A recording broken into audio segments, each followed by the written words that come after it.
आर्य समाज से एक योगेश भारद्वाज जी हैं, आचार्य योगेश भारद्वाज। वो लोगों को समझा रहे हैं कि परमात्मा ईश्वर कौन से कार्य करता है और कौन से कार्य नहीं करता है। और उनके वीडियो का लिंक जो है यहाँ आपको आई बटन में मिल जाएगा। उसको आप क्लिक करेंगे तो वो या तो डायरेक्ट खुल जाएगा या वो वीडियो के साइड में कहीं खुलेगा नीचे डिस्क्रिप्शन में, और वहाँ पे फिर आप क्लिक करेंगे तो फिर उनका वीडियो वो ओपन हो जाएगा, तो उसको आप देख सकते हैं। ऐसे 8-10 मिनट का होगा। तो वो लोगों को बता रहे हैं कि देखो ईश्वर कैसे कार्य नहीं करता है, किस तरह के। तो जैसे उन्होंने बताया कि भाई जैसे आप एग्ज़ाम देने जा रहे हो, है ना, और कोई 1-2 विषय में, 2-3 विषय में तो आपको अच्छी महारत है, तो आप ऐसा बोल दो कि भाई हे ईश्वर, ये 2-3 वाले एग्ज़ाम तो मैं दे देता हूँ, बाकी जिसमें मुझे ज्ञान नहीं है ना उसमें यार तू एग्ज़ाम दे दे आके। तो ऐसे काम ईश्वर नहीं करता। वो पूछते हैं वहाँ लोगों से कि क्या ईश्वर आपको एग्ज़ाम देने आता है? लोग बोलते नहीं। फिर बोलते देखो हमारी संस्था में कई लोग हैं जो फ्री काम कर रहे हैं, और वो यहाँ काम करके और अपना काम करने चले जाते हैं, दुकानदारी या जॉब जो भी वो करते हैं। तो अगर वो ईश्वर को बोलें कि देखो देख भाई हम तुम्हारा धर्म का काम कर रहे हैं, तो तुम हमारा नोट कमाने का काम कर दो यार जाके। तो ईश्वर ऐसे काम नहीं करता। ये हम सबके अनुभव भी हैं कि अगर हम अपना काम छोड़ दें तो कोई ईश्वर करता हुआ हमें नहीं दिखता कि भाई किसी ईश्वर ने हमारा काम कर दिया। जैसे मैं एग्ज़ाम देने ना जाऊं तो ईश्वर एग्ज़ाम दे दे मेरा, ऐसे होता नहीं। मैं जॉब पे ना जाऊं तो वहाँ से सैलरी मिल जाएगी, वहाँ कोई जाके कोई ईश्वर जाके वहाँ मेरी जगह जॉब करेगा, ऐसा नहीं होता। हम सबके अनुभव है।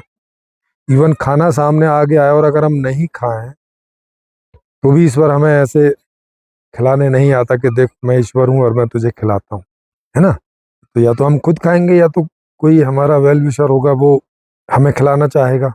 तो इस तरह के हमारे अनुभव भी होते हैं। तो वो लोग उससे पूछ रहे हैं तो लोग बोल भी रहे हैं हाँ हाँ जी बिल्कुल आप सही बात कर रहे हो, इस तरह के काम तो ईश्वर नहीं करता है।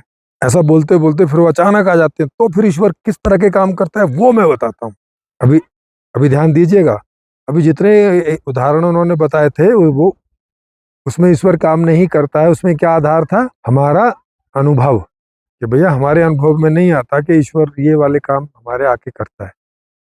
ये या तो हमें खुद करने पड़ते हैं या हमारी जगह कोई हमारा जान पहचान वाला कोई करता है, या कोई कभी कभी कोई अनजान आदमी भी कर देता है, पर करते आदमी यही, कोई ईश्वर नहीं आता कर। ये हमारा सबका अनुभव है ना। घर अगर गंदा पड़ा हो, जब तक झाड़ू नहीं लगाएंगे कोई ईश्वर आके नहीं लगाएगा। कोई आदमी बीमार पड़ा है, जब तक वो डॉक्टर के पास इलाज कराने नहीं जाएगा कोई ईश्वर उसका इलाज करने नहीं आएगा। तो हमारे दैनंदिन जीवन के जितने भी तरह के कार्य हैं वो ईश्वर करने नहीं आता, और ये हम सब अपने अनुभव से जानते हैं। अब जो आचार्य योगेश भारद्वाज जी अब जो ईश्वर के कार्य बताने जा रहे हैं, क्या वो इन्हें अपने अनुभव से जानते हैं? इसको देखेंगे, क्योंकि उन्होंने उदाहरण तो ये सब अनुभव वाले ले लिए और सबसे हाँ हाँ हाँ हाँ करा ली। अब वो कह रहे हैं कि देखो ईश्वर केवल और केवल 5 कार्य करता है। तो मैं उसमें से एक कार्य आपको बता देता हूँ। 1-2 कार्य, बाकी तो आपने वीडियो देख ही लिया है। वो कहते हैं कि भाई ये जो पूरा ब्रह्मांड है इसको बनाने वाला ईश्वर है, इसके विधान विधान सब तो वो सब इसके विधान बनाता है।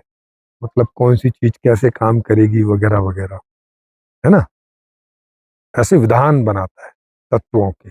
और एक दूसरा बताया कि भाई वो आदमी के कर्मों के फल प्रदान करता है। अब इनसे कोई पूछे कि ये क्या आपका अनुभव है?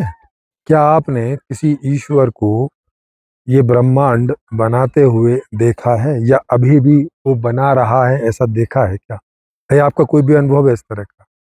नहीं है। केवल हम देखते हैं कि चीजें एक नियमों में काम कर रही हैं। अब उन नियमों को किसी ने बनाया है या वो नियम सनातन है, मतलब वो नियम है ही। कोई वस्तु है तो उस वस्तु के नियम उसके साथ रहते ही हैं, ऐसा है। या किसी ईश्वर ने वो नियम पैदा किए हैं, है ना। जैसे अभी इस देश का संविधान हम लोग बनाते हैं, वो है नहीं, इसीलिए हर देश में अलग अलग संविधान है। अगर प्राकृतिक रूप से वैसे नियम होते तो वैसे एक ही जैसे होते, हर देश में। तो हमें पता चलता है कि भाई ये नियम तो हमने बनाए हैं, और हमने बनाए भी हैं, हमारे सामने ही हर साल अमेंडमेंट होते हैं, ये नियम में बदलाव भी होता है।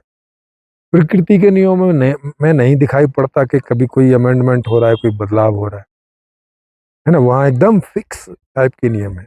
तो इन्होंने क्या, किसी परमात्मा को, उन नियमों को क्रिएट करते हुए, बनाते हुए कभी अनुभव किया, कभी देखा क्या? उत्तर होगा नहीं। तो फिर ये क्यों कह रहे हैं कि भाई परमात्मा ऐसे काम करता है, ऐसे कार्य करता है, इसीलिए उसको कर्ता बोलते हैं। कर्ता बोलते हैं कोई कॉन्शियस को, कोई चेतन चीज को। तो उसमें इनका कोई अनुभव नहीं है। तो बोले कि भाई ये कैसे आपने तय किया कि ईश्वर ने किया है? नहीं, बोलेंगे वो ऋषि मुनियों का कहना है। अच्छा, ऋषि मुनियों ने आपको ऐसा दिखाया? नहीं नहीं, ऋषि मुनियों ने तो नहीं दिखाया। तो फिर वेदों में वो लोग लिख गए हैं। अच्छा, वेदों में लिख गए हैं। ओके, तो वेदों में उन्होंने ऐसे भी लिख दिया होगा कि उन्होंने कैसे देखा, कहाँ देखा, किधर देखा कि ईश्वर ऐसे नियम बना रहा है। जी वो तो समाधि अवस्था में ही पता चलता है। अच्छा, तो आपकी समाधि लग गई है? जी नहीं, तो मेरी समाधि तो नहीं लगी है। तो फिर आप ये झूठा प्रचार क्यों कर रहे हैं? अजी ये झूठा प्रचार कैसे हुआ? ये तो वेदों में लिखा हुआ है, ये तो ऋषियों के द्वारा लिखा हुआ। अरे लेकिन आपने तो रियलाइज नहीं किया ना, आपने तो इस बात को कंफर्म नहीं किया कि ये बात सही है कि गलत है। और कोई ऐसी परंपरा भी नहीं आ रही है जो इन बातों को सही सिद्ध करती हुई आ रही हो। जैसे विज्ञान है, तो विज्ञान की एक परंपरा चली हुई है, और मौजूदा वैज्ञानिक पीछे की हर बात को सिद्ध करके दिखाने के लिए मौजूद हैं। आप अब तक जितना भी विज्ञान खोजा गया है, उसमें से अगर आप किसी भी वैज्ञानिक को बोलो जाके, जो उसके वैज्ञानिक हैं, कि भाई ये बात आप सिद्ध करके दिखाओ कि ऐसी ही है, वो दिखा देगा प्रयोग करके कि ये लो। वो 10 बार 20 बार प्रयोग करके आपके सामने ही दिखा देगा, ये लो। वो आपसे भी बोलेगा आप ऐसे ऐसे करो, ऐसा यही परिणाम आएगा। आप वैसा वैसा करके देखो, और वही परिणाम आ रहा है बार बार जो वो बता रहा है, मतलब सिद्ध होगी बात। अच्छा, इनमें नहीं है ऐसा कुछ। इनमें बस किताबें चली आ रही, न कोई ऋषि मौजूद है इस समय, न कोई महर्षि मौजूद है इस समय। ये स्वामी दयानंद को महर्षि बोलते हैं, लेकिन सिद्ध करके वो भी कोई चीज नहीं गए, वो भी बस ऐसे ही बोल के चले गए। फिर पीछे की चीजों को ट्रांसलेट करके या अपने हिसाब से ऐसे करके चले गए, सिद्ध करके कुछ नहीं गए यहाँ। महर्षि दयानंद के बाद एक आदमी नहीं है जिसे वो बता गए हों कि भाई ऐसे ऐसे सिद्ध कर देना आगे के लोगों के लिए।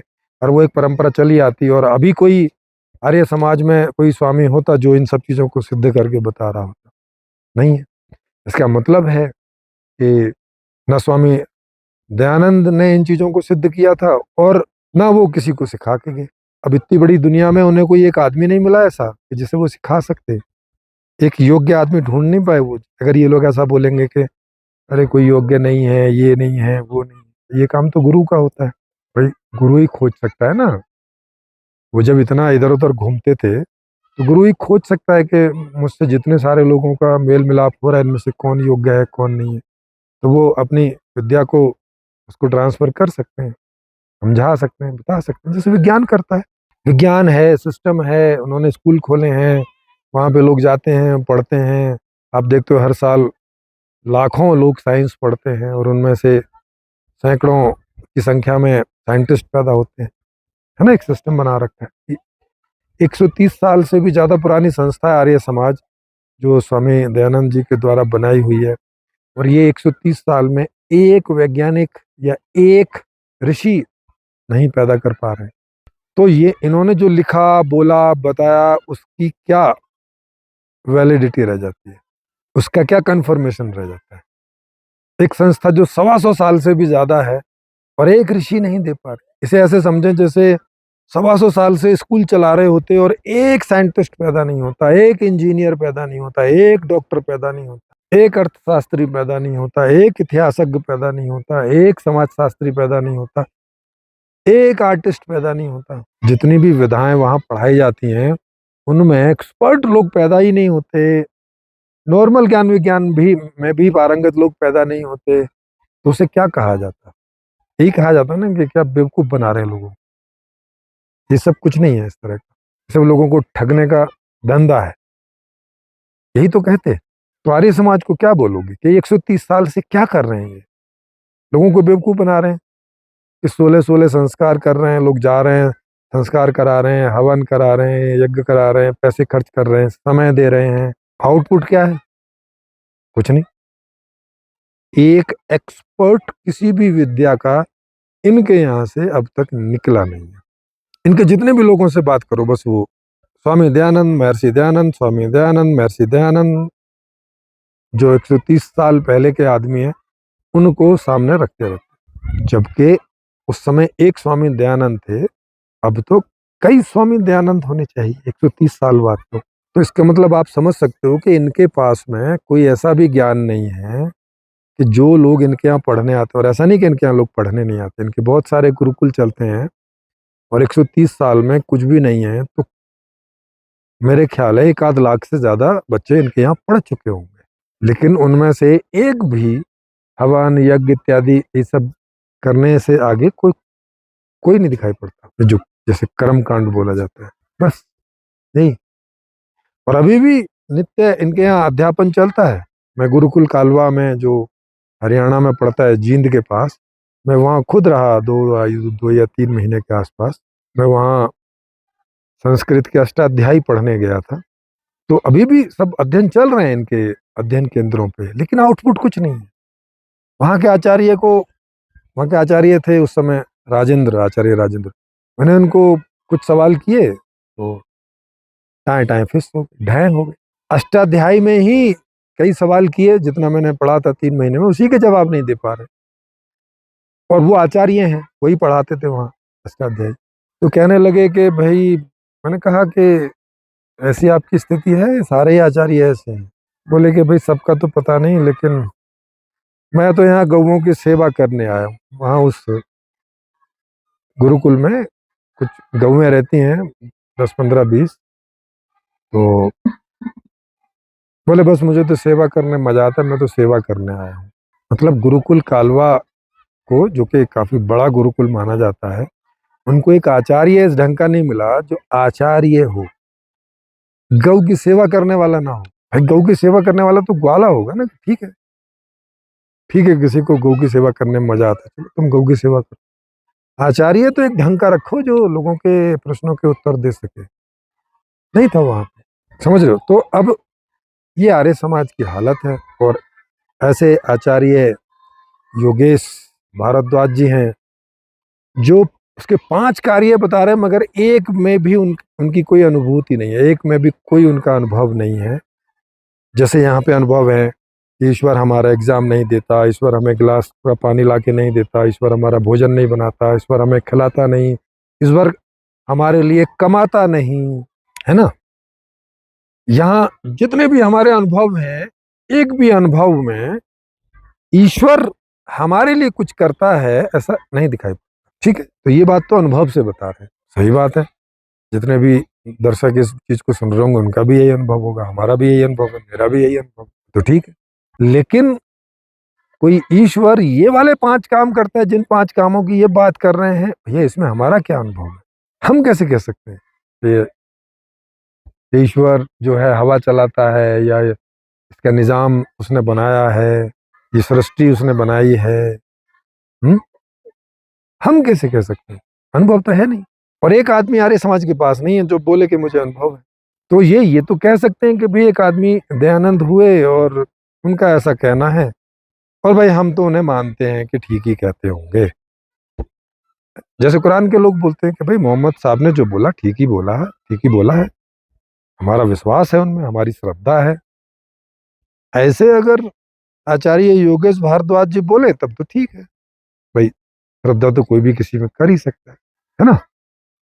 उसमें तो क्या सवाल, वहां तो कोई बुद्धि की तो बात ही नहीं है भाई। श्रद्धा का मतलब है कि अब बुद्धि की कोई बात नहीं रही।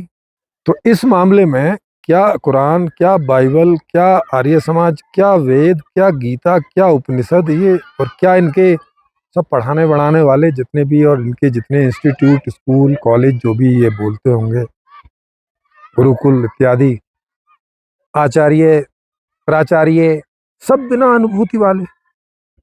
एक सिंगल आदमी नहीं निकल के आता। मैंने इन आर्य समाजियों से पूछा कि भाई आपकी मौजूदा आर्य समाज में कोई एक भी आदमी है जो अनुभूति प्राप्त व्यक्ति हो, जिसे आप ऋषि, महर्षि, मुनि कुछ भी कह सको? नहीं है। कोई किसी ने कोई एक आध बताया भी तो, चूंकि जब मैं साधु था तो उस समय मैं भ्रमण किया करता था जगह जगह, और उस समय मेरा यही काम रहता था कि कहीं किसी ज्ञानी का पता चले तो भाई मैं जाके वहाँ पे चर्चा करूं। तो ऐसे किसी इक्का दुक्का कोई बताया भी तो गया तो वही सब टाए टाए फिस, जैसे ही सवाल पूछे वो अब्बा डब्बा जब्बा ऐसे ही करते हुए मिले। एक भी नहीं मिला, एक सिंगल भी नहीं मिला। मेरे जो खुद एक चाचा जी थे जो आयुर्वेद से आचार्य थे, वैद्याचार्य, तो वो उनका आर्य समाज में बहुत संपर्क था, तो मैं उनके साथ आर्य समाज में जाया करता था, वो मुझे ले जाया करते थे। कई आर्य समाज के आश्रम में वो मुझे ले गए और वहाँ पे मेरी चर्चा कराई, और वो खुद आश्चर्यजनक रह गई कि क्योंकि वो भी सोचते थे कि आर्य समाज में सत्य है और ये जो बात बोलते हैं वो सच्चाई होती है और वेदों में ऐसा है और वैसा है। जब मैंने प्रश्न किए और वहाँ के आचार्य अब्बा डब्बा जब्बा करने लग गए और बगलें झाँकने लग गए, और तब उनको आश्चर्य हुआ कि अरे! वो जिस आर्य समाज की संस्था को ऐसा मान रहे थे वहाँ तो ऐसा कुछ भी नहीं है। अब आप सोचो कि अब वो अपने से नहीं चेक कर सकते थे, क्योंकि चेक करने के लिए भी भाई एक योग्यता चाहिए होती है। किसी चीज़ को चेक करने के लिए भी एक अनुभव प्राप्त व्यक्ति चाहिए होता है, जो वो दूसरी चीज़ों को चेक कर सकता है ना? तो हर आदमी के बस का नहीं रहता। तो अब जितने भी सब लोग जुड़े रहते हैं ऐसी संस्थाओं से, वो चेक तो कर नहीं पाते। अब चूँकि मैं चेक कर सकता हूँ, तो मैंने ये बीड़ा उठाया है कि मैं इस तरह की सारी चीज़ों का धीरे, धीरे, धीरे, धीरे 5 साल लगें, 10 साल लगें, जो भी समय लगे, मैं इन सब चीज़ों का पटाक्षेप करता जाऊँगा, और ऐसे लोगों को चर्चाओं में ऑनलाइन बुला के और सवाल पूछता जाऊँगा, और देखने वालों को ये अनुभव होता जाएगा कि जिन संस्थाओं से वो जुड़े हैं, वहाँ प्रमाण के नाम पे, परिणाम के नाम पे सब ज़ीरो है। कुछ नहीं है वहाँ पे, सिवाय रटंत के अलावा वहाँ कुछ नहीं है। और अभी रटंत है तो इससे आप समझ सकते हो कि पीछे भी यही रहा होगा। जैसे अगर हमारे स्कूल, कॉलेज इत्यादि से डॉक्टर्स ना निकलें, इंजीनियर्स ना निकलें, प्रोफेसर्स ना निकलें, साइंटिस्ट ना निकलें, है ना? एक्सपर्ट लोग ना निकलें, तो फिर हमें यही समझना चाहिए कि इससे पीछे भी कोई एक्सपर्ट नहीं निकले होंगे। या जिन भी लोगों ने इस विद्या को, इस स्कूली सिस्टम को शुरू किया होगा, वो लोग भी कोई एक्सपर्ट नहीं रहे होंगे। अपनी दाल-रोटी चलाने के लिए उन्होंने कोई एक चीज़ चला दी होगी। यही समझ में आया। आशा है आपको ये समझ में आया होगा कि आर्य समाजी जो आचार्य लोग हैं, वो कैसे चीज़ों को गलत ढंग से समाज में रखते हैं, और उन्हें इस तरह से रखते हैं कि बेचारे लोगों को लगता है कि बड़ी लॉजिकली बोल रहे हैं भाई, कि हाँ, ईश्वर हमारा एग्ज़ाम तो नहीं देता है, लेकिन भाई कानून तो उसी ने बनाए हैं ईश्वर ने। नहीं है ऐसा। फिर भी किन्हीं को लगता हो कि नहीं, प्रेमजी सुरोही दार्शनिक आप ठीक बात नहीं कर रहे हो, तो भैया आपके पास कोई ठीक बात हो तो आप या तो आप अगर खुद ऐसे विद्वान हो तो आप यहाँ वक्ता के तौर पे आमंत्रित हैं। आपको 1 घंटा आपके विषय पर मिलेगा, उसके बाद आपसे क्वेश्चन आंसर किए जाएँगे। या आप चाहें तो जो मैं बता रहा हूँ उसमें मुझसे क्वेश्चन आंसर करने आ सकते हैं। और या आर्य समाज में आपको कोई पुरोधा दिखता हो कि नहीं भाई ये आदमी तो अनुभवी है, यह आदमी तो ज्ञानी है वगैरह, तो उन्हें हमारी ओर से आप ससम्मान आमंत्रित कर दीजिए ऑनलाइन चर्चा के लिए। उनको भी उनके विषय पर 1 घंटा मिलेगा, और उसके बाद उनसे क्वेश्चन आंसर किए जाएँगे, और फिर उसका जो परिणाम आएगा आप भी देखिएगा और भी लोग देखेंगे, है ना? तो मेरा नंबर नीचे फ्लैश होता रहता है, उस पर व्हाट्सएप पे आपको यदि आना है या किसी को आपको यहाँ पे आना है, तो उनका नंबर आप हमें दे सकते हैं, तो हम उन्हें बाकायदा अपनी ओर से ऑफ़िशियली आमंत्रित कर देंगे, और जो भी दिन और समय निश्चित होगा वो रख के, और उनका लाइव प्रोग्राम कर देंगे। और ये सब फ्री है, और आपको कहीं आने-जाने की भी ज़रूरत नहीं है। जहाँ आप रहते हैं वहीं से ऑनलाइन इसमें आप वक्ता के तौर पे या प्रश्नकर्ता के तौर पे जैसे भी आप चाहें आप जुड़ सकते हैं। जी।